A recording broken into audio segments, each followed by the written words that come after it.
വാക്കുകൾ അപ്രസക്തമാകുന്നൊരു വൈകാരിക മധ്യയാണ് ഞാനിന്നീ ദേവി സന്നിധിയിൽ നിൽക്കുന്നത്. അകം നിറയെ അമ്മയാണ് സാക്ഷാൽ ദേവി. പിന്നെ ഈയിടെ മാത്രം എന്നെ വിട്ടുപോയ എൻ്റെ സ്വന്തം അമ്മയുടെ നിറവാർന്ന ഓർമ്മകളും മനസ്സ് നിറഞ്ഞു നിൽക്കുകയാണ്.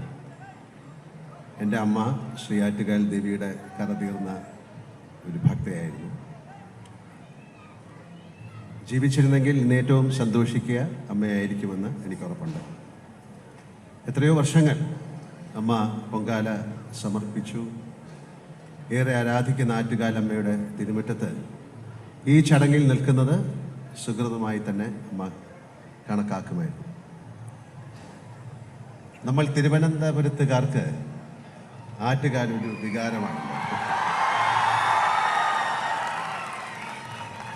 ആറ്റുകാൽ പൊങ്കാല തലസ്ഥാനത്തിൻ്റെ തിരുവോണവും.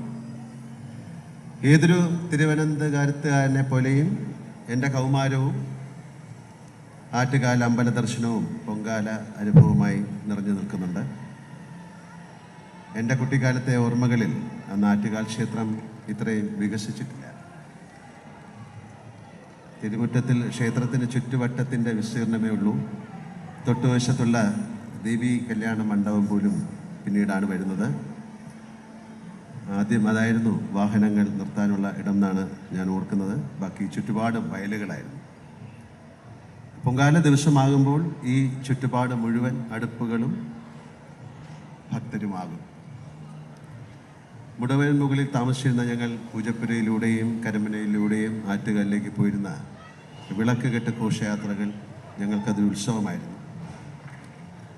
സപ്രമഞ്ചലിൽ ദേവി രൂപമുണ്ടാക്കി ചുമലിലേറ്റി ക്ഷേത്രത്തിലേക്ക് നെയ്യാണ്ടി മേളത്തോടെ ഗ്യാസ് ലൈറ്റുകളുടെ അകമ്പടിയോടെ ആനയിക്കുന്ന ഓരോ പ്രദേശത്തു നിന്നുള്ള ആഘോഷയാത്രകളെ തിരുവനന്തപുരത്തുകാർ അന്ന് ചപ്രമെഴുന്നള്ളത്ത് എന്നാണ് വിളിച്ചിരുന്നത്. സപ്രമഞ്ചലിൻ്റെ പ്രാദേശിക രൂപമായിരിക്കുമെന്നാണ് ഞാൻ വിശ്വസിക്കുന്നത്. ഇന്നത് വിളക്ക് കെട്ട് എന്നാണ് അറിയപ്പെടുന്നത്.